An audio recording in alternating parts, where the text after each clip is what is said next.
Bismillahirrahmanirrahim. Assalamualaikum warahmatullahi wabarakatuh. Selamat siang, salam sejahtera untuk kita semua. Yang terhormat Bu Fairuz Rahma selaku dosen pembina Bahasa Indonesia dan Komunikasi Ilmiah. Yang kami hormati teman-teman semua.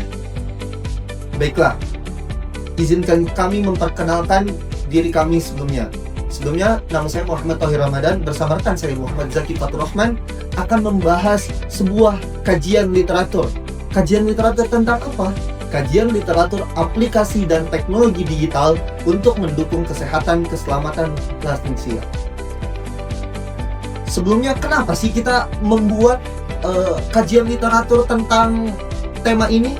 Oke, pendahuluan. Populasi lansia terus meningkat di Indonesia ini. Bukan di Indonesia saja, tentunya di seluruh dunia.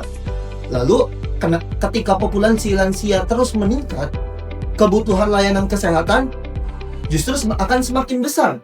Nah, maka dari itu kita mengambil tema ini.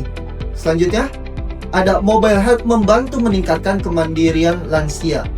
Jadi, mobile health ini atau aplikasi mobile health itu bisa memudahkan untuk lansia ketika nanti sudah memasuki masa-masanya.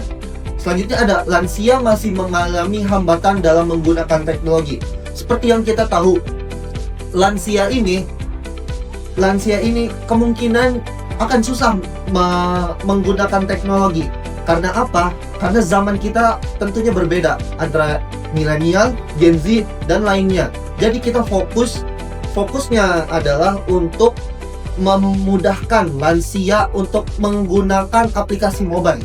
Selanjutnya, diperlukan aplikasi yang mudah digunakan, user friendly. Ya, seperti yang tadi saya sampaikan, kalau lansia itu tentunya akan susah menggunakan aplikasi mobile atau teknologi. Jadi, yang diperlukan oleh lansia adalah aplikasi yang user friendly seperti itu. Sebenarnya tujuan kita nih apa sih untuk kajian literatur ini? Pertama, ada mengidentifikasi perkembangan aplikasi digital bagi lansia. Kajian ini bertujuan untuk mengetahui berbagai jenis aplikasi dari teknologi digital yang telah dikembangkan untuk membantu kebutuhan lansia, khususnya dalam aspek kesehatan, keselamatan, serta aktivitas sehari-hari.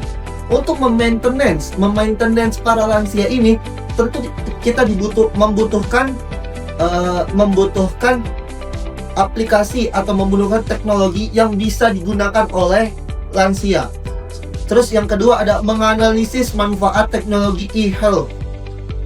Penelitian ini mengkaji bagaimana teknologi e-health dapat membantu lansia dalam memperoleh layanan kesehatan. Melakukan penentuan kondisi kesehatan secara peningkatan akses terhadap informasi media. Yang ketiga ada mengkaji desain aplikasi yang sesuai untuk lansia. Kajian ini juga bertujuan untuk memahami karakteristik desain antarmuka yang tepat agar aplikasi mudah digunakan oleh lansia dengan mempertimbangkan keterbatasan fisik maupun kognitif. Nah, seperti yang tadi saya katakan, kalau lansia ini membutuhkan aplikasi yang user friendly. Maksudnya apa? User friendly artinya bisa dipakai oleh seluruh kalangan, yang tidak ribet, yang mudah digunakan, seperti itu. Metodologi penelitian. Metode penelitian yang kita gunakan ada 3. Yang pertama, pengumpulan literatur. Selanjutnya ada seleksi literatur. Dan ketiga ada analisis literatur. Pengumpulan literatur. Penelitian ini dilakukan dengan mengumpulkan berbagai artikel ilmiah melalui Google Scholar, menggunakan kata kunci seperti Elderly Mobile Application, e-Healthly, Mobile Health, Digital Health, dan User Interface Elderly. Lalu setelah pengumpulan literatur, kita menyeleksi semuanya. Seleksi literatur yang digunakan dipilih berdasarkan kesesuaian topik, tahun publikasi, serta ketersediaan artikel lengkap. Penelitian ini menggunakan referensi utama yang diterbitkan pada periode 2019 sampai 2024. Selanjutnya sudah kita kumpulkan, lalu kita seleksi, selanjutnya kita analisis literatur. Artikel yang telah dipilih kemudian dianalisis untuk mengetahui perkembangan aplikasi, manfaat teknologi, desain antarmuka, serta faktor keberhasilan implementasi bagi lansia. Selanjutnya ada pengembangan aplikasi mobile untuk lansia. Mungkin dari Bapak Ibu atau teman-teman berpikir, sebenarnya buat apa sih aplikasi ini? Nah, pemanfaatan aplikasi mobile ada 3 juga. Pertama ada monitoring kondisi kesehatan, mempermudah akses pelayanan kesehatan, meningkatkan edukasi kesehatan. Jadi untuk monitoring kondisi kesehatan, teknologi e-health memungkinkan pemantauan kesehatan lansia secara lebih mudah melalui sistem digital sehingga kondisi pengguna dapat diketahui secara berkala. Selanjutnya ada mempermudah akses pelayanan kesehatan. Mungkin kalau sudah lansia, jadi kita susah untuk mengakses pelayanan kesehatan. Adanya aplikasi mobile ini untuk memudahkan kita. Nah, untuk mempermudah akses pelayanan kesehatan, pengguna teknologi digital membantu mengurangi hambatan jarak dan mobilitas, sehingga lansia dapat memperoleh informasi maupun layanan kesehatan dengan lebih cepat. Lalu ada meningkatkan edukasi kesehatan. Nah, karena lansia kemungkinan jarang menggunakan teknologi dan jarang menggunakan handphone juga atau teknologi yang berkaitan, jadi sebagai kerabat keluarganya, tentu kita bisa mengedukasi melalui aplikasi itu. Aplikasi kesehatan digital juga berperan sebagai media edukasi yang membantu lansia memahami informasi kesehatan dengan cara yang lebih mudah. Oke, selanjutnya ada desain antarmuka ramah lansia. Yang pertama itu ada tampilan tuh sederhana dan mudah dipahami. Aplikasi untuk lansia perlu memiliki struktur menu yang sederhana agar pengguna tidak mengalami kesulitan ketika melakukan navigasi. Yang kedua, ada ukuran visual yang sesuai. Jadi penggunaan ukuran huruf besar, warna dengan kontras tinggi, serta ikon yang jelas dapat membantu lansia yang mengalami penurunan kemampuan penglihatan. Selanjutnya, ada evaluasi usability aplikasi. Pengukuran kemudahan pengguna. Jadi terdiri dari satu, ada sistem usability scales atau SUS. Metode SUS banyak digunakan untuk mengevaluasi tingkat kemudahan pengguna aplikasi mobile health karena memiliki proses pengukuran yang sederhana dan objektif.